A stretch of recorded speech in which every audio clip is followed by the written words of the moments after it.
बहुत समय पहले की बात है। उत्तर प्रदेश के रामपुर नामक एक छोटे से गांव में, जहां लोग बेहद परिश्रमी और सत्यनिष्ठ थे, वहां चौधरी परिवार का खासा रुतबा था। जसवंत सिंह चौधरी उस इलाके के प्रतिष्ठित जमींदार माने जाते थे। उनके 4 बेटे थे, महेश, प्रकाश, रविंद्र और सबसे छोटे बेटे बलवंत, जिन्होंने शहर में शिक्षा पूरी की थी। शहर से पढ़ाई पूरी कर जब बलवंत चौधरी गांव लौटे तो पूरे गांव में उत्सव का माहौल छा गया। चौधरी का शिक्षित बेटा जब अपने गांव में वापस आया तो जसवंत सिंह चौधरी ने इस खुशी को मनाने के लिए भव्य भोज का आयोजन किया। इस आयोजन में आसपास के प्रभावशाली लोगों के साथ साथ गांव के हर परिवार को आमंत्रित किया गया। भोज में नाच गाने और संगीत का भी विशेष प्रबंध किया गया था, जो उत्सव में रंग भर रहा था। गांव के लोग उमंग से भरकर नए नए परिधान पहनकर और सज धज कर चौधरी साहब के आयोजन में शामिल होने पहुंचे। महिलाओं ने भी बढ़ चढ़कर हिस्सा लिया। अपनी साज सज्जा में कोई कसर न छोड़ते हुए आयोजन स्थल पर पहुंच रही थी। भोज का आयोजन एक ओर जारी था, वहीं दूसरी ओर एक ऊंचे मंच पर चौधरी साहब अपने परिवार संग बैठकर अतिथियों का स्वागत कर रहे थे। वहीं बलवंत चौधरी, जो अब 22 वर्षीय तेजस्वी और सुशोभित युवक बन चुका था, अपने पिता के निकट विराजमान था। शहर की जिंदगी ने उसकी छवि में अलग ही तेज और आकर्षण भर दिया था। मंच के नीचे गांव वालों के लिए बैठने का विशेष इंतजाम था, जहां सभी मेहमान उत्साहपूर्वक नाच गाने का आनंद ले रहे थे। उसी भीड़ में एक और कोने में कमली भी अपने परिवार के संग बैठी थी। वह 18 वर्षीय चुलबुली और आकर्षक बालिका थी, जिसका सौंदर्य और स्वभाव उसकी सादगी में झलकता था। कमली साधारण परिवार से थी। उसके पिता चौधरी साहब के यहाँ मजदूरी करते थे और वह अपनी माता पिता की 5वीं संतान थी। नृत्य और संगीत का जोश मंच पर जारी था, जब बलवंत की निगाह अचानक भीड़ में बैठी कमली पर जा टिकी। उसकी आंखें कमली पर ठहर गईं, जैसे उस मासूम चेहरे में उसे कोई गूढ़ आकर्षण दिखाई दे गया हो। वहीं कमली की नजरें भी बलवंत से जा टकराई और उस पल में दोनों एक दूसरे की तरफ खींच से गए, जैसे कोई अलौकिक डोर उन्हें बांध रही हो। अचानक चौधरी जसवंत सिंह ने बलवंत को आवाज दी और उसका ध्यान टूटा। वह पिता के पास लौट आया, जबकि कमली भी अपने परिवार के साथ अपने घर की ओर चल पड़ी। लेकिन बलवंत के मन में उसकी छवि स्थायी हो गई। उसकी मासूमियत, उसकी चंचल आंखें और भोला चेहरा उसकी स्मृतियों में बस गए थे। अगले दिन बलवंत ने गांव के हर कोने में कमली को खोजा, पर वह कहीं नजर नहीं आई। समय बीतता गया, लेकिन उसकी तलाश खत्म नहीं हुई। एक दिन जब वह खेतों की ओर गया, जहां फसल कटाई हो रही थी, तो उसकी नजर एक बार फिर उसी लड़की पर पड़ी। कमली अपनी मां के साथ खेतों में मजदूरी कर रही थी। जैसे ही बलवंत उनके पास पहुंचा, सभी मजदूर खड़े होकर उनका अभिवादन करने लगे और छोटे मालिक कहकर उनका स्वागत किया। बलवंत का मन अब सहज था, क्योंकि वह अपनी तलाश के मुकाम पर पहुंच चुका था। कमली भी बलवंत चौधरी को अपलक देखे जा रही थी। एक दिन बलवंत उससे उसका नाम पूछता है और वह मुस्कुराते हुए कहती है, जी, मेरा नाम कमली है। इसके बाद बलवंत बहाने बनाकर अक्सर खेतों पर जाने लगा, ताकि कमली से मुलाकात हो सके। धीरे धीरे दोनों के बीच की बातें गहरी होने लगी और कभी वे नदी के किनारे तो कभी खेत की झोपड़ी में मिलने लगे। एक दिन एकांत में बलवंत कमली से कह बैठा, तुम मुझे बहुत पसंद हो कमली। मुझे लगता है मैं तुमसे प्रेम करने लगा हो। कमली ने मुस्कुराते हुए कहा, मालिक, आप सचमुच बहुत भले हैं। मैं भी आपको चाहती हूँ, पर हमारी दुनिया तो बिल्कुल जुदा है। मैं एक गरीब साधारण जाति की लड़की हूँ और आप मेरे लिए सिर्फ एक सपना है। आपकी और मेरी शादी होना मुमकिन नहीं है। आपके दिल में मेरी जगह होना ही मेरे लिए बहुत बड़ी बात है। उस झोपड़ी में बैठे बैठे दोनों अपनी भावनाओं में खोए हुए थे कि तभी बाहर किसी के कदमों की आहट सुनाई दी। बलवंत ने देखा कि हरिया, उनके घर का एक नौकर, कुएं से पानी पीने आया था। हरिया के जाने के बाद कमली ने राहत की सांस ली और बलवंत ने फिर वादा किया, कमली, मैं तुमसे विवाह करूंगा। अब तुम्हारे बिना जीवन अधूरा लगता है। समय का पता ही नहीं चला और जब बहुत देर हो गई तब कमली ने कहा, मालिक, अब मुझे घर जाना चाहिए। कल फिर मिलूंगी। इतना कहकर वह चली गई। अब हर दिन कमली और बलवंत एक दूसरे से मिलने लगे। एक दिन कमली ने बलवंत से कहा, मालिक, क्यों ना हम पहाड़ी पर स्थित माता के मंदिर चलें? वहां कहते हैं कि हर मनोकामना पूरी होती है। हम माता से अपने मिलन की प्रार्थना करेंगे। बलवंत ने सहमति दी और अगली सुबह दोनों मंदिर के लिए निकल पड़े। कठिन पत्थरीले रास्तों को पार करते हुए वे नदी तक पहुंचे, जहां नाव से नदी को पार कर पहाड़ी पर चढ़ने लगे। मंदिर पहुंचकर दोनों ने माता के दर्शन किए और एक दूसरे का साथ मानते हुए प्रार्थना की। दर्शन के बाद पास की कुटिया में बैठे एक बाबा को प्रणाम किया। बाबा ने दोनों को ध्यान से देखा और पूछा, बच्चों, तुम कौन हो और यहाँ क्यों आए हो? बलवंत ने उनके समक्ष अपनी और कमली की कहानी रख दी। बाबा ने कुछ क्षण मौन साधा, फिर गंभीरता से कहा, जो राह तुमने चुनी है वह बेहद कठिन है बच्चों। बाबा ने कहा, यदि तुम दोनों विवाह भी कर लोगे तो इसकी बड़ी कीमत चुकानी पड़ेगी। बलवंत ने जिज्ञासावश पूछा, बाबा जी, ऐसा क्यों? पर बाबा मौन रहे। बलवंत और कमली वापस अपने अपने घरों को लौट गए, लेकिन उनके प्रेम की तीव्रता अब परवान चढ़ने लगी। जैसा कहते हैं, इश्क की खुशबू और प्रेम की आहट छुपाए नहीं छुपती। यही हुआ बलवंत और कमली के साथ। धीरे धीरे इस बात का आभास गांव में फैलने लगा। जब कमली के माता पिता को इस बारे में भनक लगी तो उसके पिता ने गुस्से में उसे डांटते हुए कहा, तूने क्या कर दिया? यदि बड़े मालिक को यह बात पता चली तो हमें इस गांव से निकाल दिया जाएगा। हम कहाँ जाएंगे? उनकी मेहरबानी से ही तो हम जी रहे हैं। ये कहते हुए उसके पिता चिंतित हो गए। इधर जसवंत चौधरी को भी इस प्रेम कहानी की भनक लग गई थी। उसने बलवंत को बुलाया और गुस्से से पूछा, बलवंत, यह मैं क्या सुन रहा हूं? बलवंत ने साहस बटोरते हुए कहा, बाबूजी, कमली एक बहुत भली लड़की है और मैं उससे सच्चा प्रेम करता हूं। हम दोनों विवाह करना चाहते हैं। जसवंत ने क्रोध में बलवंत को एक थप्पड़ जड़ते हुए कहा, क्या इसीलिए तुम्हें शहर पढ़ने भेजा था? ऐसी लड़कियों के साथ संबंध बिस्तर तक ही ठीक होते हैं। आज के बाद उसका ख्याल अपने दिमाग से निकाल दो। तुम्हारा विवाह तो एक प्रतिष्ठित जमींदार की बेटी से होगा। बलवंत ने विरोध में कहा, बाबूजी, कृपया ऐसा मत कीजिए। मैं और कमली एक दूसरे के बिना नहीं जी पाएंगे। लेकिन जसवंत चौधरी यह सुनकर चुपचाप वहां से चले गए। बलवंत की मां ने उसे समझाते हुए कहा, बेटा, तुम्हारे बाबूजी का हर निर्णय पत्थर की लकीर है। तुम वही करो जो वे चाहते हैं और जहां वे कहें वही शादी कर लो। पर बलवंत ने दृढ़ता से कहा, नहीं मां, मैं और कमली एक दूसरे को भूल नहीं सकते। हमारा प्रेम सच्चा है। गुस्से से भरे जसवंत ने अपने विश्वास पात्र आदमी को बुलाकर आदेश दिया, आज रात रामदीन कहार का घर जला दो और कोई जीवित न बचे। लेकिन कमरे के बाहर किसी ने उनकी यह योजना सुन ली थी। रात के लगभग 2 बजे नकाबपोश आदमी रामदीन के घर के चारों ओर आग लगा देते हैं और घर धधकने लगता है।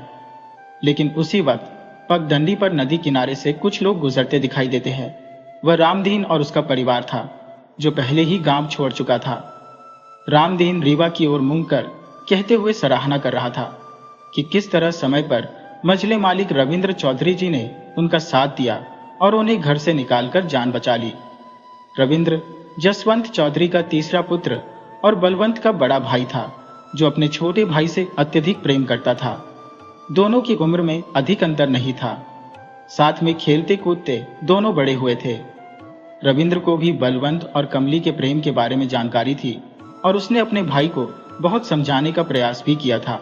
उस रात जब जसवंत चौधरी ने अपने भरोसेमंद आदमी को रामदीन के परिवार को खत्म करने का आदेश दिया, तब रविंद्र ने ये बातें सुन ली और समय रहते रामदीन के परिवार को घर से सुरक्षित बाहर निकाल दिया।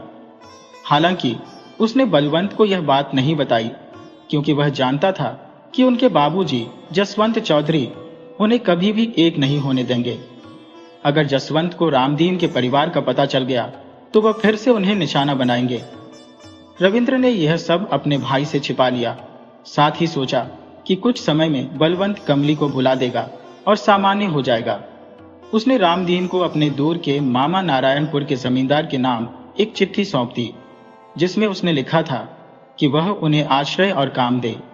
नारायणपुर के छोटे जमींदार और धर्मप्रिय व्यक्ति, जो गरीबों की मदद में हमेशा तत्पर रहते थे, रविंद्र का बहुत सम्मान करते थे, हालांकि जसवंत से उनकी कभी नहीं बनती थी। रामदीन का परिवार अगले दिन शाम तक नारायणपुर पहुंच गया। वहां के जमींदार ने रामदीन के परिवार को अपने खेत पर बने एक मकान में ठहरने की व्यवस्था कर दी। इधर सुबह जब बलवंत जागा तो उसने हवेली के बाहर सुनी कि रामदीन के घर में रात आग लग गई और उसका पूरा परिवार उसमें जलकर खत्म हो गया। यह सुनकर बलवंत पागल सा हो गया और दौड़ते हुए कमली के घर की ओर चला। उसका बड़ा भाई रविंद्र भी उसके पीछे गया। बलवंत ने जब राख में तब्दील हुए घर को देखा तो वह वहां घुसने का प्रयास करने लगा। रविंद्र ने पीछे से उसे रोक लिया और किसी तरह अपनी हवेली में लेकर आया। बलवंत बेसुध हो गया और कमली की यादों में पूरी तरह खो गया। उसके स्वभाव में एक गहरी उदासी समा गई। वह न किसी से बात करता, न मुस्कुराता, बस चुपचाप रहता। उसका भाई और मां उसे बहुत समझाते, पर उसका गुमसुम चेहरा वही ठहरा रहता, मानो उसे अब जीवन से कोई नाता ही न हो। जसवंत चौधरी पृथ्वीपुर के समृद्ध और प्रतिष्ठित जमींदार की बेटी से बलवंत का विवाह करवाना चाहते थे। एक संदेश वाहक पृथ्वीपुर से आता है और जसवंत चौधरी को एक पत्र सौंपता है। उस पत्र में लिखा था कि जमींदार की पुत्री माधवी, जो अब 18 वर्ष की हो गई है, के लिए एक भव्य समारोह का आयोजन किया जा रहा है। इस विशेष अवसर पर उन्हें पूरे परिवार सहित आमंत्रित किया गया है, ताकि बलवंत और माधवी एक दूसरे को देख सकें और पसंद कर लें, जिससे उनके रिश्ते को आगे बढ़ाने की संभावनाओं पर चर्चा हो सके। इस संदेश को पढ़कर जसवंत चौधरी बेहद प्रसन्न होते हैं और घर के सभी लोगों को यह सुखद समाचार सुनाते हैं।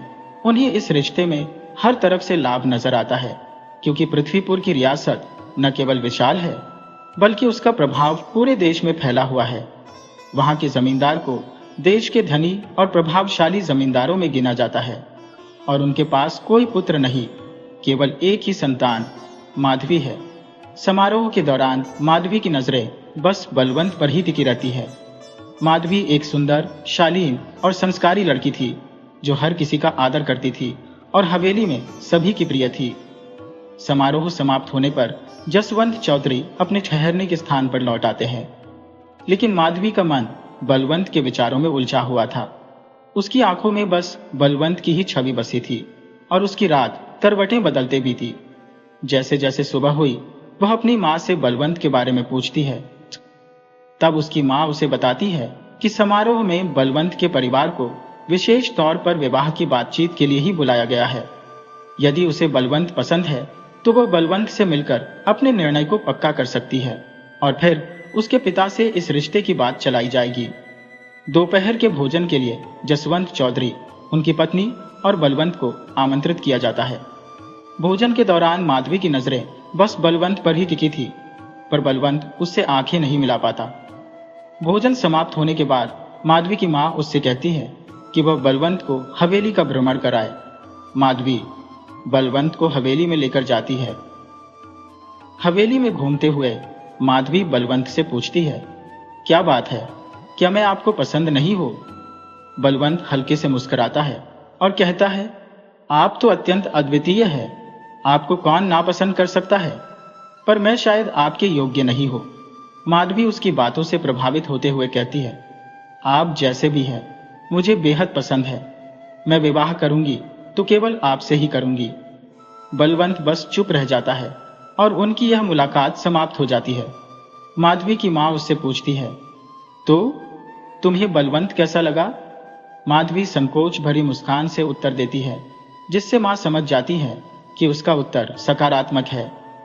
इस बीच पृथ्वीपुर के प्रतिष्ठित जमींदार जसवंत चौधरी और पंडित जी बैठे थे और बलवंत व माधवी की शादी के लिए अनुकूल तारीखों पर चर्चा हो रही थी। पंडित जी ने सुझाव दिया कि अगले महीने की एकादशी विवाह के लिए अत्यंत शुभ मुहूर्त है। दोनों परिवार शादी की तैयारियों में व्यस्त हो गए, किंतु बलवंत अभी भी अपनी पुरानी यादों में खोया हुआ था। उधर कमली भी दुखी और मौन में डूबी हुई थी। वह न कुछ खा रही थी, न पी रही थी और किसी से बात भी नहीं कर रही थी। उसके माता पिता रामदीन और उनकी पत्नी उसे ढेरों समझाते, पर कमली मौन ही रहती। एक दिन कमली तालाब के किनारे बैठी थी जब नारायणपुर के जमींदार का पुत्र करण वहां से गुजरता है। कमली पर उसकी नजर पड़ते ही वह मंत्रमुग्ध हो जाता है और उसके पास जाकर पूछता है, तुम कौन हो? कमली उसे बताती है कि वह पास के खेतों में स्थित छोटे से मकान में रहती है। घर लौटने पर करण अपनी मां को कमली के बारे में बताता है और कहता है, मैं विवाह करूंगा तो इसी लड़की से करूंगा। उसकी मां इसे सुनकर कहती है कि वह उसके पिता से इस विषय पर बात करेंगी। अगले दिन करण की मां अपने पति से इस संबंध में चर्चा करती है और उनके पुत्र की इच्छाओं का हाल सुनाती है।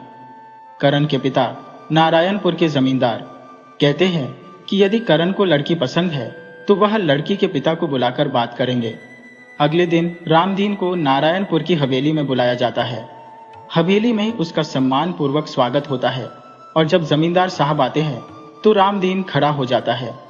जमींदार उसे बैठने का आग्रह करते हैं और कहते हैं, रामदीन, अगर तुम बुरा ना मानो तो एक बात कहनी है।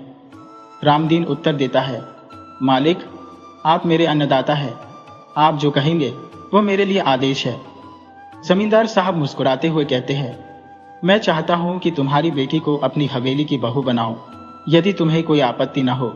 रामदीन प्रसन्नता से कहता है, मालिक, मुझे कोई आपत्ति कैसे हो सकती है? यह तो हमारे लिए गौरव की बात है, परंतु मैं एक सामान्य व्यक्ति हूं और आप इतने उच्च कुल के हैं।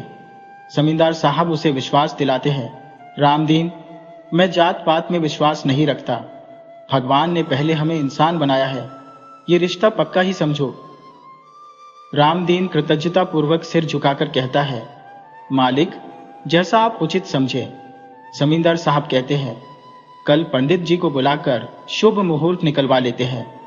यह सुनकर रामदीन अत्यंत प्रसन्न होकर घर लौटता है। रामदीन घर आते ही अपनी पत्नी और बच्चों को यह शुभ समाचार सुनाते हैं कि उनके मालिक ने कमली का रिश्ता अपने बेटे करण के साथ तय कर दिया है। ये बात सुनकर कमली की आंखों में आंसू छलक उठते हैं। वह अपने पिता से कहती है, बापू, आपने ये क्या कर दिया? आपको तो पता है मैं चौधरी साहब की अमानत हूं। मैं उनके अलावा किसी और के बारे में सोच भी नहीं सकती। आप इस रिश्ते से इनकार कर दीजिए। रामदीन गुस्से में कहते हैं, क्या पागल हो गई हो तुम? ऐसा अच्छा रिश्ता मिला है, वो भी जमींदार के घर से, जिन्होंने हमें आसरा दिया। वो तुम्हें पूरे सम्मान के साथ अपनी हवेली की बहू बना रहे हैं। अब मैं तुम्हारी एक भी बात नहीं सुनूंगा। अगर तुमने मना किया तो मेरा मुंह मत देखना।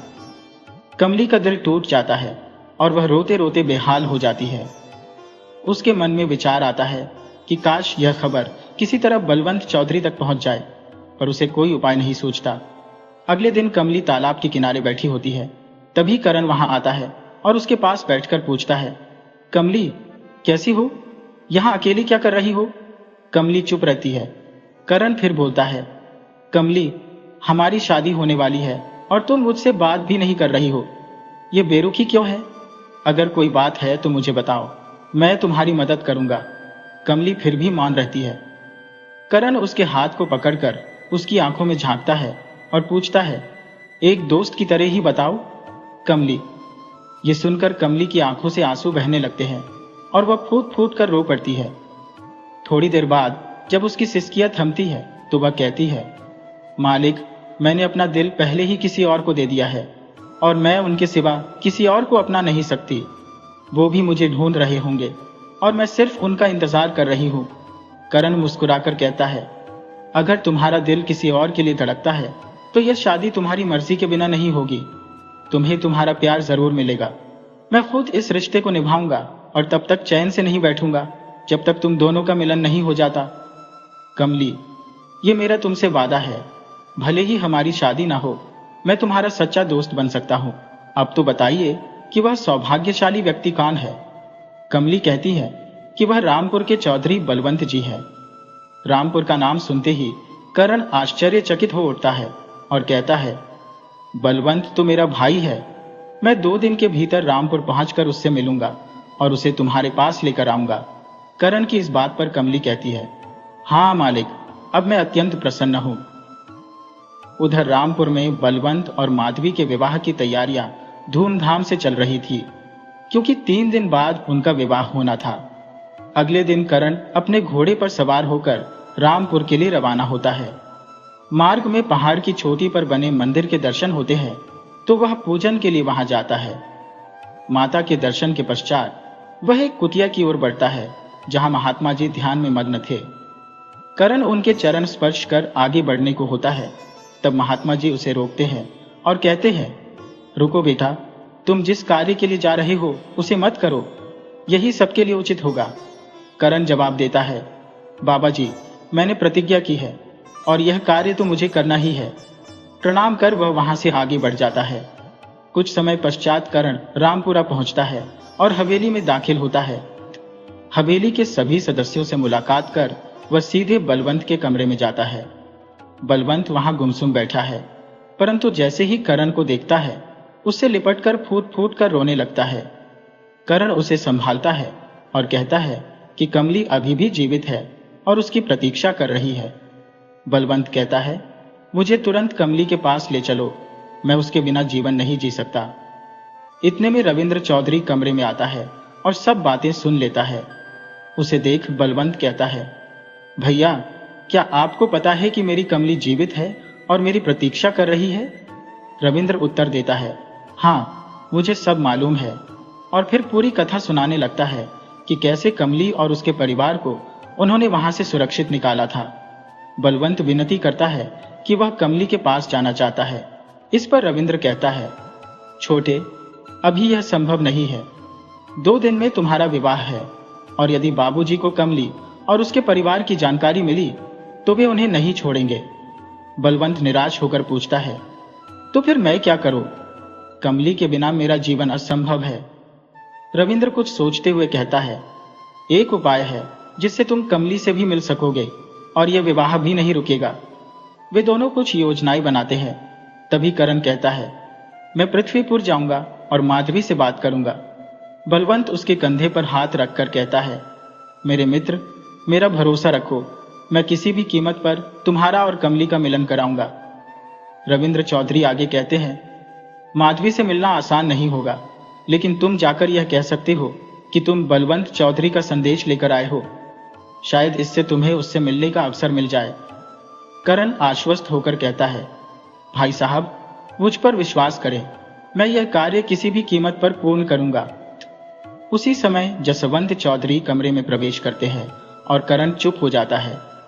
जसवंत रविंद्र से कहता है, तुम यहां बैठे हो जबकि बाहर विजयगढ़ के राजा साहब आए हुए हैं। उनका स्वागत करो, क्योंकि वे विदेश जाने के कारण विवाह में शामिल नहीं हो पाएंगे। रविंद्र चौधरी तुरंत वहां से उठकर चले जाते हैं। करण भी पृथ्वीपुर के लिए रवाना होने की तैयारी करता है। वह घोड़े पर सवार होकर चलता है और शाम तक पृथ्वीपुर पहुंच जाता है।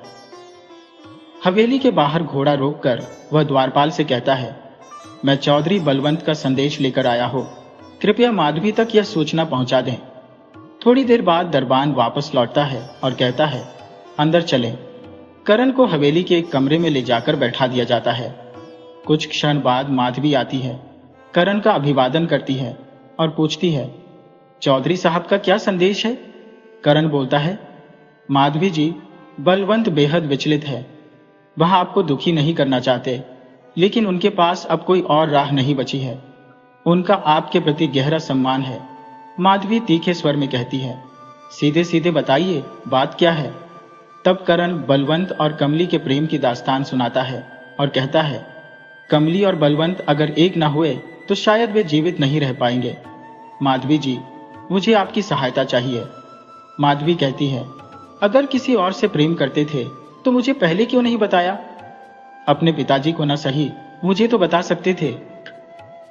मैं अपने पिता से मना कर देती। करण समझाता है, उनके पिताजी ने उन्हें चेतावनी दी थी कि यदि उन्होंने आपको या किसी को भी इस बारे में बताया तो परिणाम गंभीर होंगे। माधवी सोचते हुए कहती है, कल मेरी शादी बलवंत चौधरी से है और आप आज मुझे ये सब बता रहे हैं कि बलवंत किसी और से प्रेम करते हैं। मेरे और मेरे परिवार की प्रतिष्ठा का क्या होगा? करण बोलता है, माधवी, मेरी भी शादी तय हो गई थी और 15 दिनों में मुहूर्त निकला था, लेकिन जैसे ही मुझे बलवंत और कमली के प्रेम का पता चला, मैंने तय किया कि मेरा प्रेम मुझे मिले या नहीं, पर बलवंत और कमली का मिलन जरूर होना चाहिए। माधवी कहती है, आप मेरे पिता को नहीं जानते। वे एक अच्छे इंसान है, परंतु ऐसे में वह रामपुर और वहां के चौधरी खानदान को बर्बाद कर देंगे। यह असंभव है, मैं कुछ नहीं कर सकती। फिर एक ठहराव के बाद माधवी गंभीर स्वर में कहती है, कल पृथ्वीपुर बारात तो आएगी और विवाह भी होगा, परंतु यह जरूरी नहीं कि विवाह बलवंत चौधरी से ही हो। इतना कहकर माधवी कमरे से बाहर चली जाती है। करण सोच में पड़ जाता है। फिर अपने घोड़े पर सवार होकर लौटते हुए उसकी आंखों में एक नई चमक उभरती है। विचारों में डूबा वह अंततः रामपुर पहुंच जाता है। वहां बलवंत व्याकुलता से करण की प्रतीक्षा कर रहा था। करण के पहुंचते ही बलवंत बेसब्र होकर पूछता है, क्या हुआ? पृथ्वीपुर में माधवी ने इनकार किया या मंजूरी दे दी? जल्दी बताओ। करण शांत स्वर में कहता है, भाई चिंतित न हो, तुम्हारा काम बन गया है। तुम्हारी शादी कमली से ही होगी, पर किसी से कुछ मत कहना। कल बारात भी जाएगी और शादी भी होगी। इधर रामपुर में चौधरी की हवेली में विवाह की तैयारियां पूरी हो चुकी थी। सुबह होते ही बारात धूमधाम से पृथ्वीपुर के लिए रवाना होती है। चौधरी जसवंत सिंह प्रसन्न है। उनके पुत्र का विवाह एक प्रतिष्ठित जमींदार की बेटी से जो होने जा रहा है। करण के मन में हालांकि कुछ और ही योजना चल रही होती है। पृथ्वीपुर में बारात का भव्य स्वागत किया गया। वहां का माहौल रोशनी से जगमगा रहा था और बारातियों के स्वागत में लोग हर्षित थे। दूल्हा बलवंत, करण और रविंद्र एक कमरे में ठहरे हुए थे। दूल्हे को तैयार करके हाथी की पालकी में बिठा दिया गया। उसके माथे पर सेहरा बंधा हुआ था, जो विवाह की रस्में पूरी होने तक किसी को उसका चेहरा देखने की अनुमति नहीं देता था। बारात नाच गाने के साथ हवेली के प्रांगण में पहुंचती है। स्वागत में महिलाएं दीप कलश लिए खड़ी थी और जसवंत चौधरी ने कलशों में सोने चांदी की वर्षा की। अतिथियों के लिए 56 भोग की व्यवस्था की गई थी और सभी लोग भोजन में व्यस्त हो गए। इस बीच विवाह की रस्में आरंभ हो चुकी थी। वर वधू एक दूसरे को वरमाला पहनाते हैं और अंततः विवाह की विधि संपन्न होती है। जब विवाह संपन्न होने के पश्चात दूल्हे का सेहरा हटाया गया तो उपस्थित लोग अचंभित रह गए। दूल्हा बलवंत नहीं बल्कि करण था। यह दृश्य देखकर सभी स्तब्ध रह गए।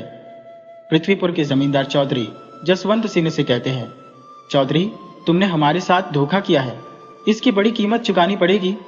जसवंत हतप्रभ होकर कहते हैं, मालिक मुझे क्षमा करें, मेरे अपने बेटे ने ही मेरे साथ छल किया है।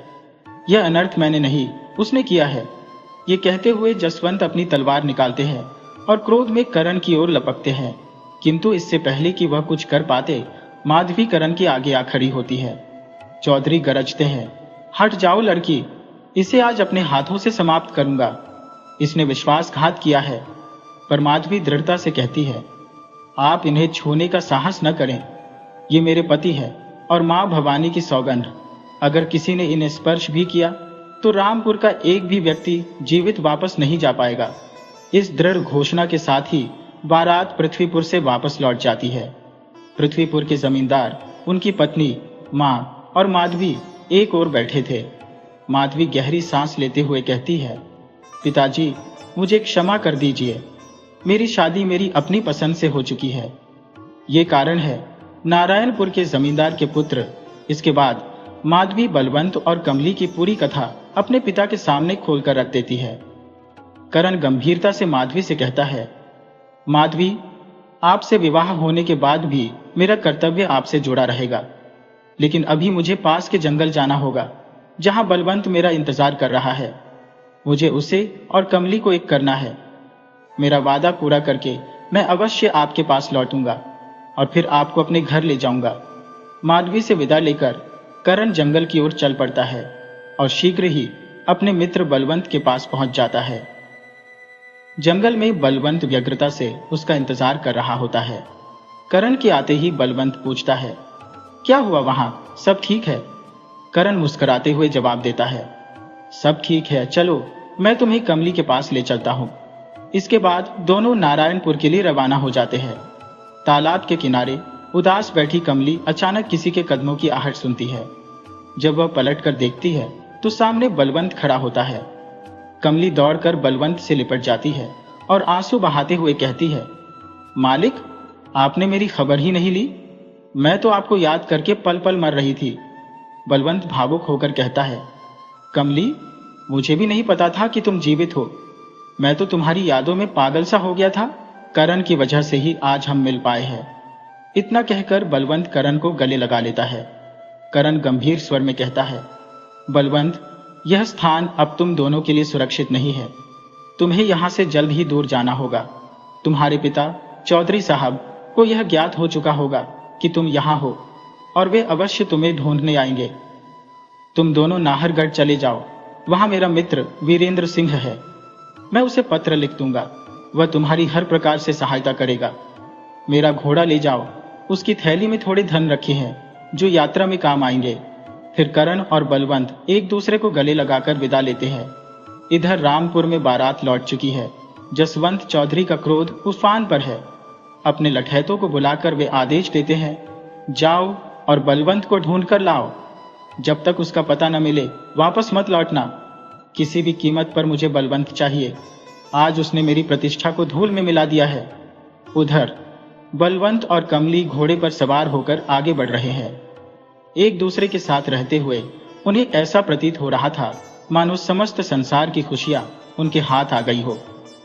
दिन भर के थकाऊ सफर के पश्चात रात्रि में बलवंत और कमली एक गांव के मुखिया के घर पहुंचते हैं। मुखिया तुरंत बलवंत को पहचान लेता है क्योंकि वह जसवंत चौधरी का घनिष्ठ मित्र है और बलवंत की शादी में भी उपस्थित था। उसे बलवंत के लापता होने और माधवी की शादी करण से होने की घटना मालूम थी।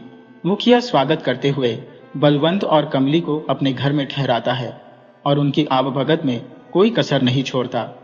वह अपने व्यवहार में तनिक भी संदेह उत्पन्न नहीं होने देता कि वह जसवंत चौधरी का निकटस्थ है, लेकिन गुपचुप तरीके से अपने एक आदमी को रामपुर भेज देता है ताकि जसवंत चौधरी को इस बात की खबर दी जा सके।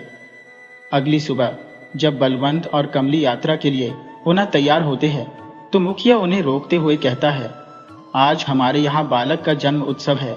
कृपया आज और ठहर जाइए, कल प्रस्थान कर लेना।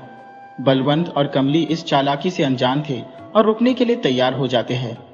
मुखिया अपने बेटे से कहता है, इन लोगों को पास के शिव मंदिर में दर्शन कराकर लाओ। वे सुबह का नाश्ता कर मंदिर की ओर रवाना होते हैं और दर्शन उपरांत शाम तक लौट आते हैं। लौटते समय मुखिया के घर के बाहर बंधा एक घोड़ा उन्हें जाना पहचाना प्रतीत होता है। जैसे ही बलवंत, कमली और मुखिया का पुत्र घर की ओर बढ़ते हैं, वे देखते हैं कि वहां चौधरी जसवंत और उसके साथ 7,810 घुड़सवार मौजूद है। स्थिति की गंभीरता को समझते हुए बलवंत त्वरित निर्णय लेता है। वह मुखिया के बेटे से कहता है, कमली के गले की मोतियों की माला मंदिर के पास गिर गई है, हम उसे लेकर आते हैं। इतना कहकर वे दोनों अपने घोड़े पर बैठ तेजी से विपरीत दिशा में दौड़ निकलते हैं।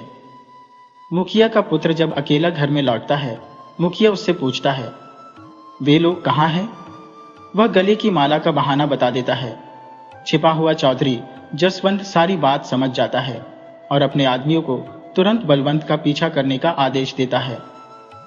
जसवंत के लठैत और घुड़सवार अपने अपने घोड़ों पर सवार होकर उसी दिशा में बलवंत और कमली का पीछा करते हैं। कुछ आगे जाकर जसवंत 4 समूहों में बांटने का सुझाव देता है क्योंकि रास्ते अनेक दिशाओं में विभाजित हो रहे थे। बलवंत और कमली तेजी से भागते हुए जंगल में प्रवेश कर जाते हैं और जसवंत अपने लठैतों के साथ उनका पीछा करता हुआ जंगल में घुस जाता है। भागते भागते रात का अंधेरा गहराने लगता है। थकान से चूर घोड़ा अब अधिक चलने में असमर्थ हो गया था। भूख और प्यास ने बलवंत और कमली को भी घेर लिया था। कमली भयभीत थी और बलवंत से सटकर खड़ी थी। उसका दिल तेजी से धड़क रहा था और उसकी आंखों में भय की स्पष्ट झलक थी। कमली घबराकर बलवंत से कहती है, मालिक, अगर बड़े मालिक ने हमें पकड़ लिया तो वे हमें जिंदा नहीं छोड़ेंगे। बलवंत उसे सांत्वना देते हुए कहता है, ऐसा कुछ नहीं होगा कमली, हम यहाँ से सुरक्षित निकलेंगे और एक ऐसी दुनिया बसाएंगे जहाँ सिर्फ तुम और मैं होंगे। वहां हमारे प्यार के बीच कोई दीवार नहीं खड़ी होगी। हम एक छोटा सा घर बसाएंगे जहां तुम्हें हर पल मेरा साथ मिलेगा। बलवंत की इन बातों से कमली की आंखें खुशी से चमक उठती हैं। दोनों एक दूसरे के आगोश में बेखबर होकर नींद के आगोश में समा जाते हैं। लेकिन सुबह होते ही घोड़ों की टापों की आवाज सुनाई देती है और बलवंत अचानक जाग जाता है। वह जल्दी से कमली को उठाते हुए कहता है, हमें यहां से तुरंत निकलना होगा, वे लोग हमारे बहुत करीब आ चुके हैं। दोनों तेजी से घोड़े पर सवार होकर वहां से निकल जाते हैं। घोड़ा हवा से बातें करता हुआ चलता है। एक पहर बीत जाता है, पर जंगल खत्म होने का नाम ही नहीं लेता। आखिरकार वे एक झरने के पास पानी पीने के लिए रुकते हैं। जैसे ही पानी पीकर खड़े होते हैं, फिर से घोड़ों की टापों की आवाज उनके कानों में गूंजने लगती है। वे फिर से भागते हैं, लेकिन पीछा करने वाले अब और करीब आ चुके थे। भागते हुए वे एक ऐसे इलाके में पहुंच जाते हैं जहां दोनों तरफ ऊंची चट्टानें हैं और सामने बहती हुई नदी एक गहरी खाई में गिर रही है। नीचे झांकने पर कुछ दिखाई नहीं देता। खाई इतनी गहरी थी कि उसकी गहराई का अंदाजा लगाना मुश्किल था। बलवंत और कमली घोड़े से उतर जाते हैं और एक दूसरे की आंखों में निश्चय भरी नजरों से देखते हैं। इसी दौरान चौधरी जसवंत और उसके आदमी भी वहां पहुंच जाते हैं। दोनों ओर घिरे हुए बलवंत और कमली के पास अब कोई और चारा नहीं बचता था।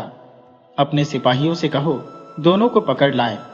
जैसे ही सिपाही आगे बढ़ते हैं, उसी क्षण बलवंत और कमली एक दूसरे का हाथ थामकर नदी में छलांग लगा देते हैं और कुछ ही पल में उफनती नदी के साथ गहरी खाई में जा गिरते हैं। चौधरी जसवंत के एक आदमी ने कहा, मालिक, इतने ऊंचाई से गिरे हैं, जिंदा नहीं बच सकते। नीचे बड़े बड़े पत्थरों का ढेर है। यहां से जो गिरा उसका बचना मुश्किल ही नहीं, असंभव है। थोड़ी देर वहां खड़े रहने के बाद चौधरी और उसके आदमी स्थान छोड़कर लौट जाते हैं। दूसरी ओर जैसे ही बलवंत और कमली नदी में कूदते हैं, वे तेज बहाव के साथ बहते हुए किनारे की ओर सरकते जाते हैं। खाई के किनारे पहुंचने पर वे अपनी धैर्य और फुर्ती से गिरने की गति को कम कर लेते हैं और झाड़ियों में अटक जाते हैं, जिससे उन्हें गंभीर चोटों से बचने का मौका मिलता है। कहते हैं, जाको राखी साइया, मार सके ना कोई। जब बलवंत को चेतना आती है तो वह देखता है कि वे दोनों झाड़ियों में उलझे हैं। ऊपर से नदी का प्रचंड जलधारा गहरी खाई में गिर रहा है, जिससे भयावह गर्जना हो रही है। अधिक जल प्रवाह होने के कारण नदी तेजी से गिर रही है, मगर जहां वे फंसे हैं वहां पानी का वेग कुछ कम है और उन्हें सांस लेने में कठिनाई नहीं हो रही। बलवंत झाड़ियों से बाहर निकलने का प्रयास करता है, लेकिन उसके शरीर पर लकड़ी के कई टुकड़े धंसे हुए हैं। एक एक करके वह इन टुकड़ों को निकालता है और धीरे धीरे पत्थरों की सतह पर आ जाता है। उसके शरीर के कई हिस्से घायल हो चुके हैं। वह अपने कुर्ते का एक टुकड़ा फाड़कर बहते खून को रोकने के लिए घावों पर बांधता है। फिर वह कमली की ओर बढ़ता है, जो अभी भी बेहोश अवस्था में झाड़ियों में अटकी है। बलवंत उसे खींचकर पत्थरों पर ले आता है और होश में लाने का प्रयास करता है, मगर वह चेतना में नहीं आती। वे एक ऐसे स्थान पर फंसे हैं जहां से ऊपर चढ़ना असंभव है और नीचे उतरना भी अत्यंत कठिन। रात ढलने को है और कमली अभी भी बेहोश है। बलवंत असमंजस में है। चारों ओर गूंजती जलप्रपात की गूंज उसे और बेचैन कर रही है। कमली का सिर अपनी गोद में रखते हुए वह उसे होश में लाने की कोशिश करता है, मगर वह नहीं जागती। धीरे धीरे बलवंत की पलकें भारी होने लगती हैं और वह गहरी नींद में चला जाता है। जब उसकी आंख खुलती है तो वह देखता है कि कमली को होश आ रहा है। कमली धीमी आवाज में पूछती है, हम कहाँ हैं मालिक? वह उठने की कोशिश करती है, लेकिन दर्द के मारे हिल भी नहीं पाती। घबराकर वह चारों ओर देखती है और पूछती है, हम किस जगह फंसे हैं मालिक? बलवंत उसे दिलासा देता है, घबराओ मत, हम सुरक्षित हैं। बस थोड़ी ऊंचाई पर अटके हैं, यहां से निकलने का कोई ना कोई उपाय मिल जाएगा। फिर वह पास के एक पेड़ से लंबी बेलों को काटकर एक रस्सी बनाता है और उसे कसकर मजबूत करता है, ताकि वे इस कठिनाई से बाहर निकल सके। बलवंत पास की एक झाड़ी से रस्सी बांधता है और फिर कमली को अपनी कमर से सहारा देते हुए धीरे धीरे नीचे उतारता है। उसके बाद वह स्वयं भी नीचे उतर आता है। नीचे पहुंचकर वे जंगल में लगे पेड़ों से फल तोड़कर अपनी भूख शांत करते हैं। उस क्षण कमली उदास होकर कहती है, मालिक, मेरे कारण आपको कितना कष्ट उठाना पड़ा। आप एक प्रतिष्ठित परिवार से हैं, फिर भी मुझसे प्रेम क्यों किया? आपकी जिंदगी पहले कितनी सरल थी। और अब मेरे कारण आप दर दर भटक रहे हैं। बलवंत उसे सांत्वना देते हुए कहता है, ऐसा मत कहो कमली, तुम ही मेरे जीवन की सार्थकता हो। तुम्हारे बिना तो अब एक क्षण भी जीना असंभव है। मेरी जिंदगी अब तुमसे शुरू होकर तुम ही पर समाप्त होगी। इसी तरह बातें करते हुए दोनों आगे बढ़ते हैं। अचानक उन्हें दूर एक गांव नजर आता है और उनके चेहरे पर राहत की मुस्कान उभर आती है। गांव में पहुंचकर वे एक ठिकाने पर ठहरते हैं और स्थानीय वैद्य से अपने घावों का उपचार करवाते हैं। कुछ दिन विश्राम के बाद स्वस्थ होकर वे वहां के लोगों से विदा लेकर नाहरगढ़ की ओर प्रस्थान करते हैं। कमली और बलवंत दोनों अत्यंत प्रसन्न हैं और खुशी खुशी यात्रा पर आगे बढ़ते हैं। नाहरगढ़ के समीप पहुंचते ही वे एक गांव के पास एक विशाल मेला देखते हैं। कमली प्रसन्न होकर कहती है, मालिक, मुझे मेला घूमना है। बलवंत उसे मेले में ले आता है। वहां अनेक दुकानें सजी हुई हैं। कई जगहों पर चूड़ियां, कपड़े, मिठाइयां और बर्तनों की दुकानें लगी हैं। कहीं नाटक नौटंकी चल रही है तो कहीं झूले लगे हुए हैं। मेले में घूमते घूमते जब वे थक जाते हैं तो एक झूले के पास खड़े होकर विश्राम करते हैं। तभी कमली देखती है कि एक छोटा बच्चा झूले से लटक रहा है और गिरने वाला है। वह घबरा कर कहती है, मालिक, वो बच्चा गिर जाएगा। बलवंत तुरंत स्थिति को समझते हुए झूले के नीचे पहुंचता है। बच्चा जैसे ही गिरता है, बलवंत उसे हवा में ही लपक लेता है। यह दृश्य देखकर भीड़ में खड़े लोग हैरान रह जाते हैं और वहां पर भीड़ जमा हो जाती है। बच्चे की मां दौड़कर आती है, अपने बच्चे को बलवंत से लेकर कहती है, आपने हम पर बहुत बड़ा उपकार किया है। हम इस एहसान को कभी नहीं भूलेंगे। हम नाहरगढ़ के ठाकुर साहब के परिवार से हैं। कृपया हमारे साथ चलें और हमें आपकी सेवा का अवसर दें। बलवंत कमली की ओर देखता है और वह इशारे में सहमति दे देती है। वे लोग उस महिला के साथ चलने के लिए तैयार हो जाते हैं। रास्ते में महिला अपना परिचय देती है, मैं ठाकुर रत्न सिंह की पत्नी मनोरमा हूँ। और बलवंत व कमली से उनके बारे में पूछती है। बलवंत उत्तर देता है, हम परदेशी हैं। यह मेरी प्रेमिका कमली है। हमारे रिश्ते को हमारे परिवार ने अस्वीकार कर दिया, इसलिए हम यहाँ भागकर आए हैं। हमारी शादी को हमारे परिवार कभी स्वीकार नहीं करते, इसलिए हमने गांव छोड़ने का कठिन निर्णय लिया। ये सुनकर मनोरमा कहती है, आप लोग निश्चिंत रहिए, यहाँ आप पूरी तरह सुरक्षित हैं। मैं खुद आपकी शादी यहाँ संपन्न कराऊंगी। जब वे नाहरगढ़ पहुंचते हैं तो मनोरमा देवी हवेली में उनके ठहरने का इंतजाम करती है और ठाकुर रतन सिंह को सारी घटना बताती है। रतन सिंह भी उनकी सहायता के लिए आभार प्रकट करते हैं। कुछ समय बाद ठाकुर साहब विवाह की तिथि तय करवा लेते हैं। 4 दिन बाद कमली और बलवंत की शादी निर्धारित होती है। कमली असीम खुशी से भरी है। बलवंत से कहती है, मालिक, मैं इतनी प्रसन्न हूं। हमारा सपना, जिसके लिए हमने इतना संघर्ष किया, वह अब साकार होने जा रहा है। हमने इसके लिए कितनी कठिनाइयां सहन की, परिवार से दूरी बनाई और न जाने क्या क्या झेला। 4 दिन बाद हम जीवन के अटूट बंधन में बंध जाएंगे। फिर कोई हमें अलग नहीं कर पाएगा। हमारा एक छोटा सा संसार होगा जिसमें हम और हमारे बच्चे स्नेह से जीवन बिताएंगे। बलवंत उसे अपनी बाहों में भर लेता है, जिससे कमली का चेहरा शर्म से खिल उठता है। विवाह का दिन आ जाता है और कमली उल्लास से भरी हुई होती है। ठाकुर नंदन सिंह ने शादी की समस्त तैयारियां बड़े धूमधाम से करवाई होती है। बहुत से मेहमान आमंत्रित किए गए हैं। बलवंत और कमली वरमाला पहनाकर एक दूसरे के जीवन साथी बन जाते हैं। विवाह उपरांत रतन सिंह उन्हें कुछ दिन अपने पास रखते हैं और बाद में एक नया घर आवंटित कर देते हैं। बलवंत को ठाकुर साहब अपने यहाँ मुनीम का कार्य सौंप देते हैं और दोनों को अपने बच्चों की तरह स्नेह देते हैं। कमली ठाकुर साहब को अपने पिता के समान मानने लगती है। कमली का पूजा पाठ में अत्यधिक आस्था होती है। वह नियमित व्रत करती है और अपना अधिक समय धार्मिक कार्यों में बिताती है।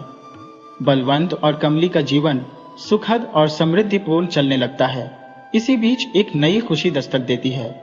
कमली मां बनने वाली है। बलवंत उसका विशेष ध्यान रखने लगता है।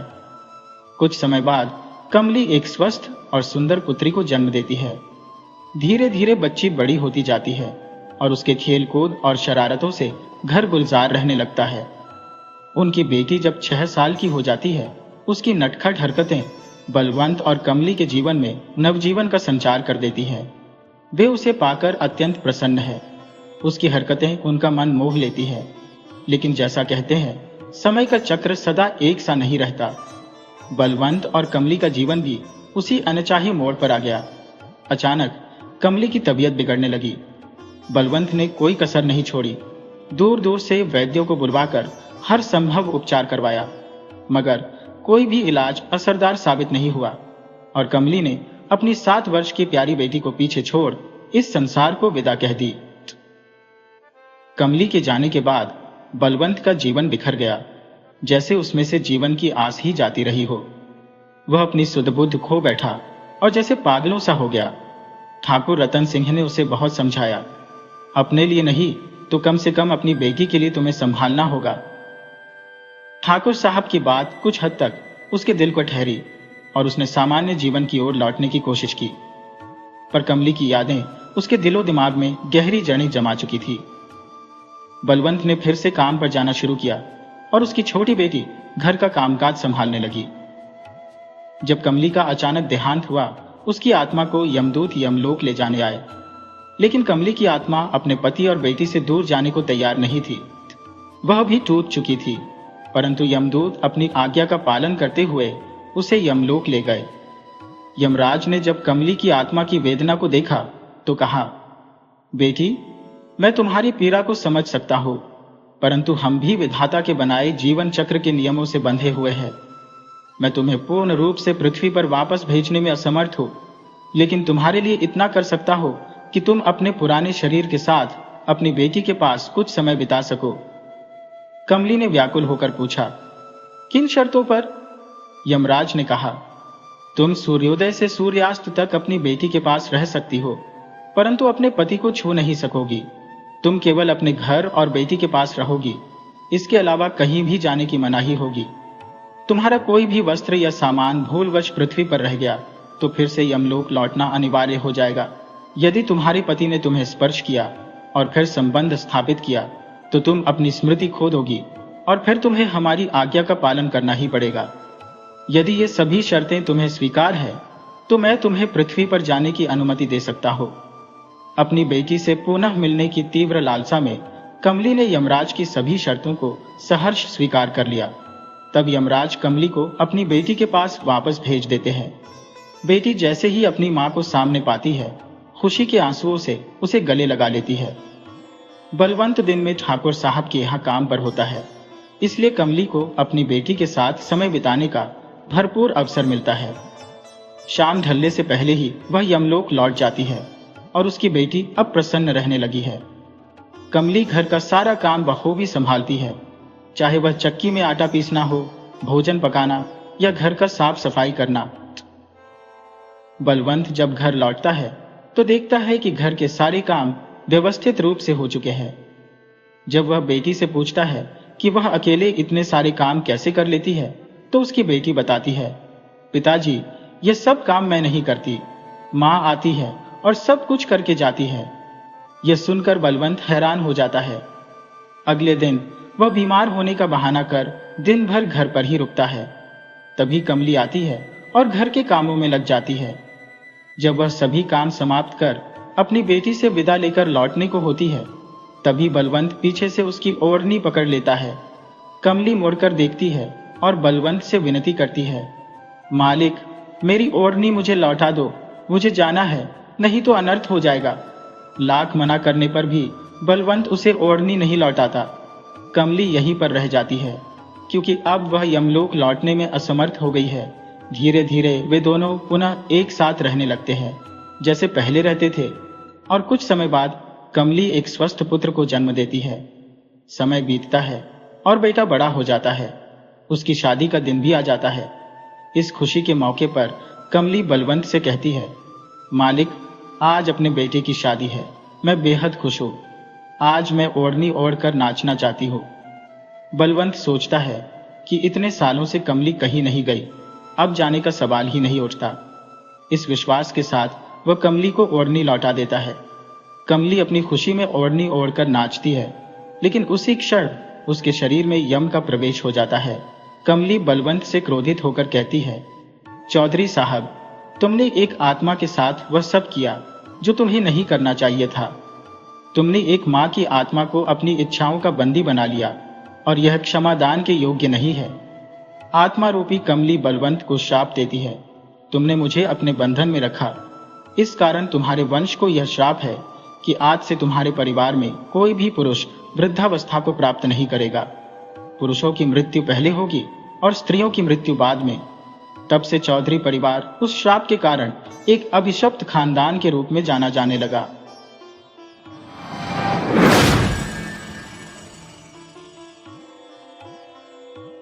मथुरा के पास एक छोटा सा गांव था जिसमें एक बुढ़िया माई का वास था। उस बुढ़िया का नाम कमला था। वह अकेली ही अपने दिन गुजारती थी क्योंकि उसका इस संसार में कोई सगा संबंधी नहीं था। उसके जीवन का सहारा बस उसकी एक गाय थी जिसका दूध बेचकर वह किसी तरह अपना गुजारा करती थी। कमला वेंकन्ना जी की परम भक्तिन थी, पूजा पाठ के विधि विधान से अनभिज, लेकिन उसकी भक्ति की सरलता अद्वितीय थी। वह केवल प्रेम के तरंगों में झूमती हुई अपने इष्ट का स्मरण करती थी, जैसे प्रभु को पुकारती हो। प्रभु भाव के भूखे होते हैं और कमला में वह भाव कूट कूट कर भरा था। वह दिन रात वेंकन्ना जी का ध्यान करती और अपने कार्यों में व्यस्त रहती। प्रसन्न चित्त और संतुष्ट मन से वह अपनी कुटिया में भजन कीर्तन करती, जैसे प्रभु के साथ एकांत में बातें कर रही हो। भगवान वेंकन्ना उसके इस भाव से इतने प्रसन्न थे कि उसे स्वप्न में दर्शन देते और उससे कुछ न कुछ खाने की विनती करते। जिस दिन भगवान जो भी खाद्य सामग्री स्वप्न में मांगते, कमला उसे प्रेम पूर्वक बनाकर उनको अर्पण कर देती। कमला का हर दिन एक जैसा बीतता। प्रातः वह सबसे पहले अपनी गाय का दूध निकालती और उसमें से एक हिस्सा वेंकन्ना जी के लिए पृथक कर देती। उसके बाद मंदिर जाकर वह भगवान का दूध से अभिषेक करती, फिर उन्हें वही दूध अर्पित करती और प्रणाम कर लौटती। जो दूध बचता उसे गांव में बेचकर वह थोड़ी बहुत आमदनी कर लेती ताकि घर के खर्चों का प्रबंध हो सके। बाकी समय वह अपने प्रभु की आराधना में लीन रहती, उनकी महिमा गाती और अपने दिल की गहराइयों से उनको स्मरण करती।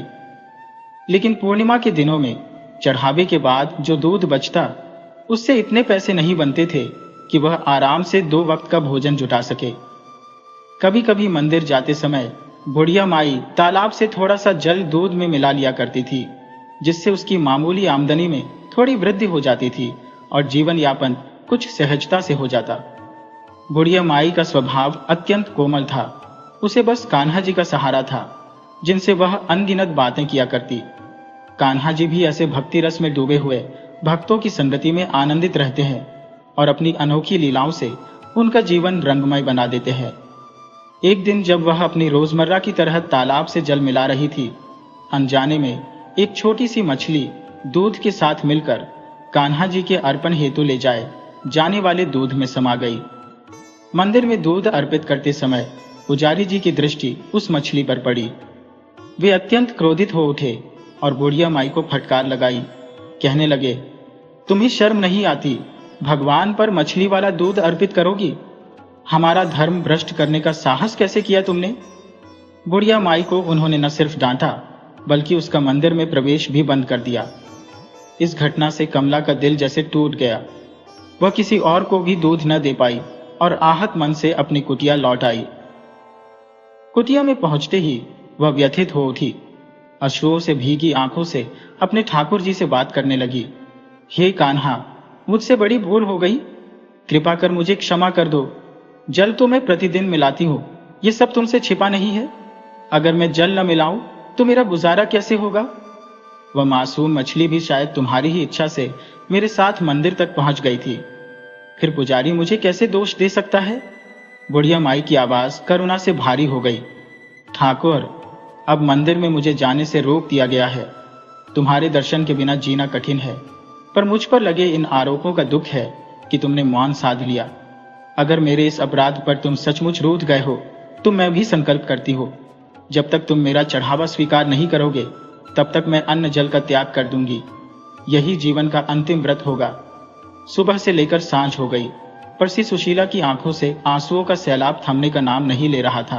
रात का गहराता सन्नाटा चारों ओर छाने लगा था और वह भूखी प्यासी बेबस सी रोई जा रही थी। उनके मन में कान्हा जी से शिकायतों का अंबार था और वह अत्यंत व्याकुल थी, क्योंकि वह बिना उन्हें भोग लगाए एक कौर भी नहीं खाती थी। जब स्याह अंधेरा धीरे धीरे आसमान पर फैलने लगा और संध्या का समय हो चला, सुशीला अपनी झोपड़ी के कोने में सिकुड़ी सिमटी बैठी बिलख रही थी। अचानक उनके कानों में एक मृदु और मनोहर आवाज गूंज उठी, माई ओम। सुशीला ने जैसे ही सिर उठाया, दरवाजे पर एक सांवले सलोने किशोर को खड़ा पाया। वह थका मांदा सा किशोर उनकी कुटिया के भीतर झांक रहा था। सुशीला ने स्नेह से पूछा, बेटा तुम कौन हो? उस किशोर ने उत्तर दिया, भैया मैं एक यात्री हूं, कान्हा के दर्शन को जा रहा हूं। बहुत दूर से पैदल यात्रा करते करते थकान ने घेर लिया है और भूख भी जोर से लगी है। सामने तुम्हारी कुटिया दिखी तो सोचा यहां कुछ मिल जाए तो आपकी बड़ी कृपा होगी। मैं सदा आपका आभारी रहूंगा। किशोर के यह शब्द सुनकर सुशीला के हृदय में ममता की लहर सी दौड़ पड़ी और वह संपूर्ण करुणा से भर उठी। वह तो मानो अपने सारे दुख दर्द बिसरा चुकी थी। मुस्कुराते हुए बोली, हाँ बेटा भीतर आ जाओ। ये क्या पूछने की बात है? इसे अपना ही घर समझो। न जाने कौन हो तुम, कहां से आए हो, पर तुम्हारी बातों ने मुझ पर जैसे कोई जादू सा कर दिया है। लड़के ने हल्की थकी हुई आवाज में कहा, माई बहुत दूर से आया हूं, काफी थक गया हूं। कमला ने तुरंत कहा, तो बताओ बेटा क्या खाओगे? मैं जल्दी से बना देती हूं।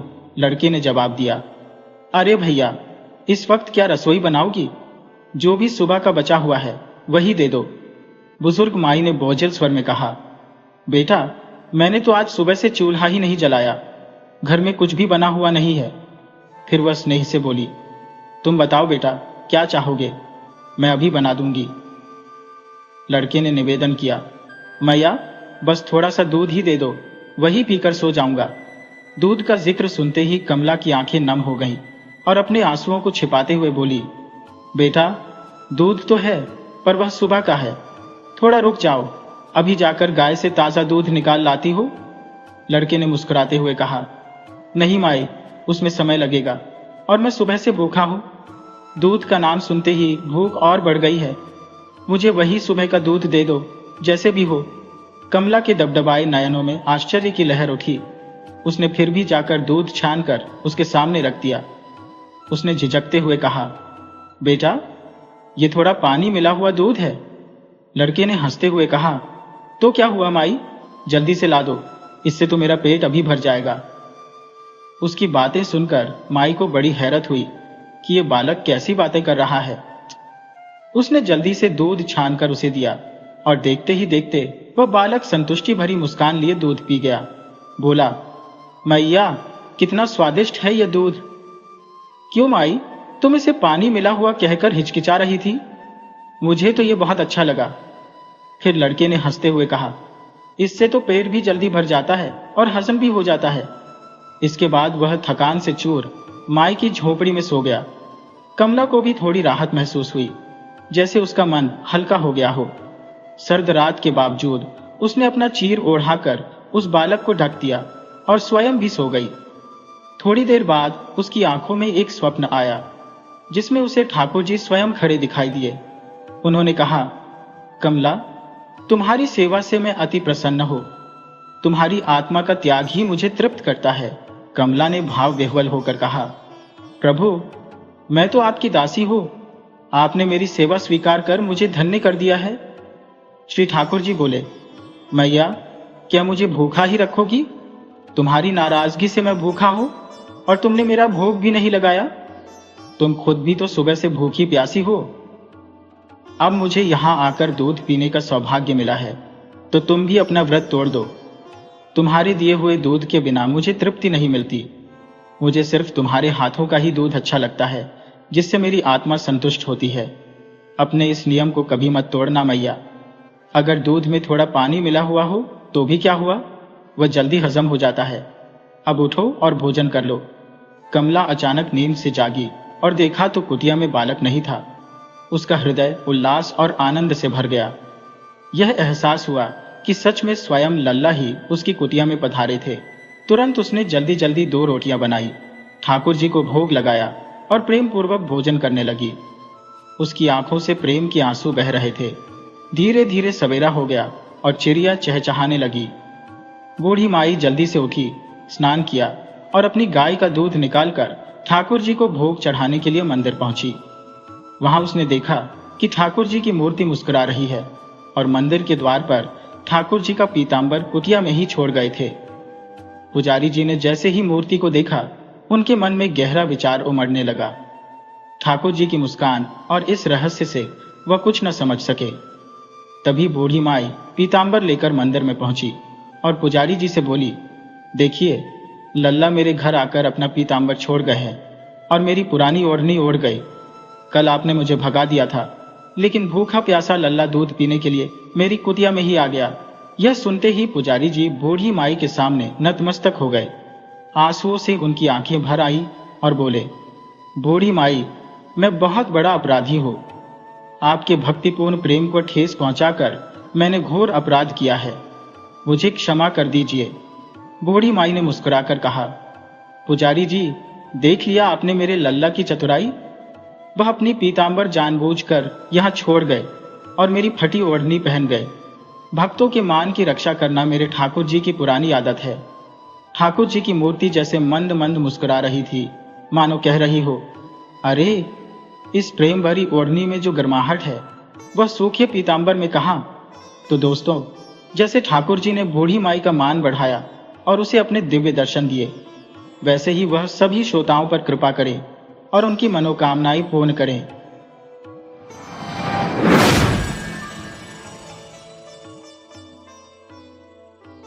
एक बार एक आश्रम था जहां एक गुरु अपने शिष्यों को निस्वार्थ भाव से ज्ञान का प्रकाश देते थे।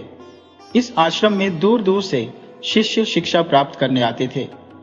आश्रम का जीवन भिक्षा पर आधारित था, जिसमें सभी शिष्य बारी बारी से आसपास के गांवों में जाकर भिक्षा मांगते थे और उसी से उनके भोजन का प्रबंध होता था। एक दिन आश्रम का एक अत्यंत बुद्धिमान शिष्य, जिसे गुरु जी का सबसे प्रिय शिष्य माना जाता था, भिक्षा मांगने के लिए गया। अपनी बारी आने पर वह एक गांव में पहुंचा और घर घर जाकर विनम्रता से भिक्षा मांगने लगा। एक घर का दरवाजा खुला देखकर उसने वहां ऊंचे स्वर में पुकार लगाई, भिक्षां देहि, भिक्षां देहि। उसकी आवाज सुनकर घर के भीतर से एक लंबी दाढ़ी वाला तांत्रिक बाहर आया। वह तांत्रिक क्रोधित स्वर में बोला, मेरे द्वार पर आकर किसी और का गुणगान करने की जुर्रत कौन कर सकता है? आज तक यहां पर मेरे अलावा किसी का नाम नहीं लिया गया। तुम कौन हो और यह समर्थ कौन है जिसका गुणगान तुम कर रहे हो? शिष्य ने आत्मविश्वास से उत्तर दिया, वह समर्थ मेरे गुरु जी है, जो सर्वशक्तिमान है।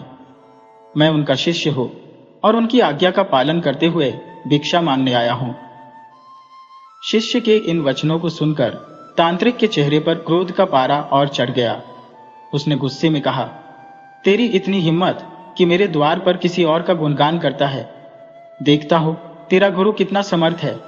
मैं तुझे श्राप देता हूं कि आज की रात के बाद तुम कल का सूरज नहीं देख पाओगे। अब अपने समर्थ गुरु की शक्ति का परिचय दे।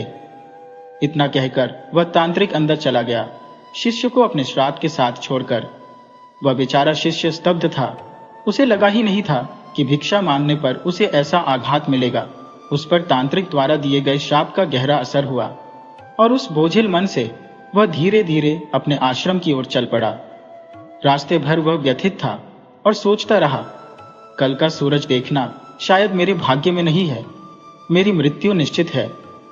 जब वह आश्रम पहुंचा तो उसके गुरुदेव ने मुस्कुराते हुए पूछा, पुत्र, भिक्षा लेकर आए हो? शिष्य ने सिर झुकाकर उत्तर दिया, हाँ गुरुदेव, भिक्षा लेकर आया हूं। परंतु उसकी उदासी और चेहरे पर छाया भय देखकर गुरुदेव ने उसकी पीड़ा को भांप लिया। शिष्य ने धीरे धीरे तांत्रिक द्वारा दी गई धमकी और श्राप के बारे में बताया। उसकी बात सुनकर गुरुदेव मंद मंद मुस्कुराए। शिष्य का चेहरा चिंता से विवर्ण हो गया। वह पेड़ के नीचे जा बैठा। उसकी आंखों में भय और अनिश्चितता की छाया थी। गुरुदेव पास आकर बोले, पुत्र, इतनी चिंता क्यों कर रहे हो? अभी रात बाकी है, कल तो आया नहीं। शिष्य ने उत्तर दिया, गुरुदेव, मैं यह सोचकर ही डर रहा हूं कि कल का सूरज देखना मेरे नसीब में नहीं होगा।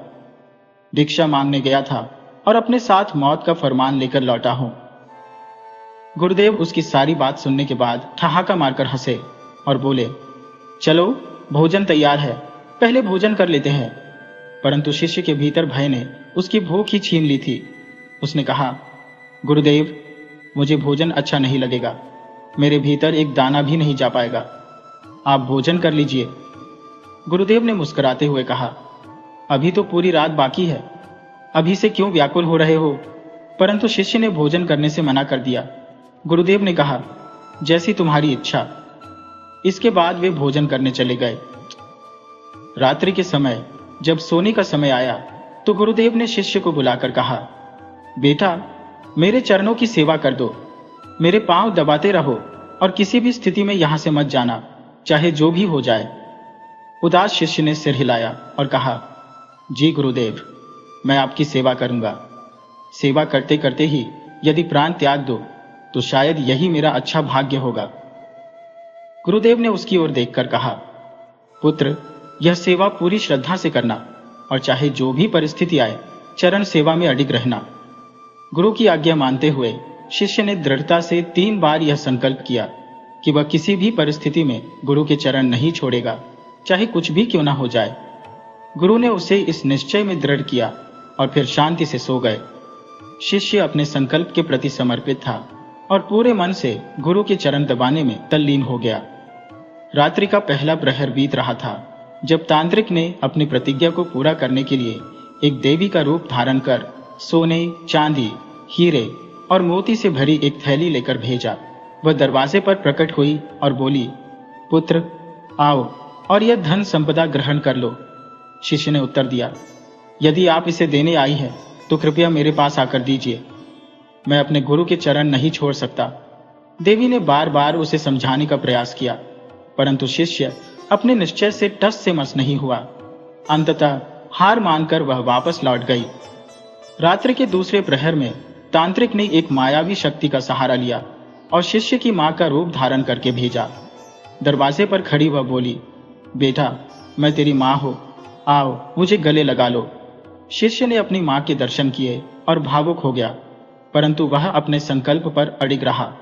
उसने कहा, मां, मुझे क्षमा करें, मैं गुरु चरण की सेवा कर रहा हूं और इस सेवा को बीच में छोड़कर आपके पास नहीं आ सकता। मां के रूप में आई वह माया देवी तरह तरह से उसे अपने पास बुलाने की कोशिश करती रही, पर शिष्य अपनी निष्ठा में अडिग रहा। अंततः हारकर वह भी वहां से लौट गई। रात्रि का अंतिम प्रहर आ चुका था। इस बार तांत्रिक ने यमदूत के रूप में एक भयंकर राक्षस को भेजा, जो आकर गर्जना करते हुए बोला, तेरी मृत्यु का समय आ चुका है, उठ और मेरे साथ चल। परंतु शिष्य अपनी गहरी आस्था और संकल्प के साथ उत्तर देता है, चाहे मृत्यु स्वयं मेरे सामने खड़ी हो, चाहे यह महाकाल ही क्यों ना हो, मैं अपने गुरु के चरण नहीं छोड़ सकता। यदि मेरे प्राण यही लेने हैं तो यही आकर ले जाओ, परंतु गुरु चरण का त्याग मैं नहीं करूंगा। उसकी निष्ठा और समर्पण को देखकर हर मायावी शक्ति पराजित हो गई। रात का अंधेरा विदा लेने को था और आसमान पर हल्की उजास फैलने लगी थी। इस दौरान गुरुदेव भी नींद से जागे और अपने शिष्य की ओर देख हंसते हुए बोले, अरे सुबह हो गई। शिष्य, क्या यह वही दिन नहीं है जिसे तुम अपनी मृत्यु का दिन मान रहे थे? तांत्रिक का श्राप भी कभी विफल नहीं होता, यह तो तुम्हारा विश्वास था। शिष्य के मन में बीती रात की स्मृतियां उमड़ने लगी। उसने गुरुदेव को पूरी कथा सुनाई, कैसे एक देवी प्रलोभन देकर उसे धन संपदा देने आई, फिर मां का रूप लेकर एक मायावी शक्ति उसे अपने आलिंगन में बुलाने आई और अंत में स्वयं यमदूत मृत्यु का संदेश लेकर प्रकट हुआ। परंतु हर परीक्षा में उसने गुरु के चरण नहीं छोड़े। शिष्य की इस निष्ठा से गुरु अत्यंत प्रसन्न हुए। गुरुदेव बोले, यह तुम्हारी अटूट श्रद्धा और समर्पण का प्रतिफल है। किसी शिष्य के जीवन में सद्गुरु की आज्ञा पालन का वही महत्व होता है जो किसी योद्धा के लिए उसकी शस्त्र विद्या का होता है।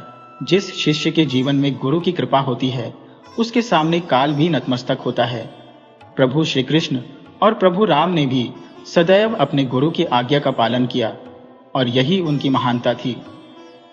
गुरु की यह वाणी सुनकर शिष्य की आंखों में आंसू छलक आए और उसने गुरु के चरण पकड़ लिए। उसकी निष्ठा, उसका समर्पण, उसकी भक्ति अब और भी गहरी हो चुकी थी। अंत में गुरुदेव ने कहा, गुरु की कृपा से ही मृत्यु जैसी अपरिहार्य शक्ति भी परास्त हो सकती है। जो सच्चे हृदय से गुरु की सेवा करता है, उसका मार्ग हर बाधा से मुक्त हो जाता है। इस प्रकार गुरु और शिष्य का यह दिव्य संबंध एक अमर कथा बन गया, जो सदियों तक शिष्यों के लिए प्रेरणा का स्रोत बना रहेगा।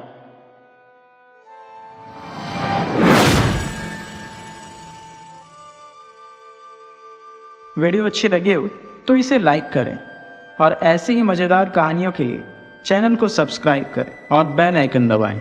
ज़्यादा से ज़्यादा अपने दोस्तों को शेयर करें। धन्यवाद।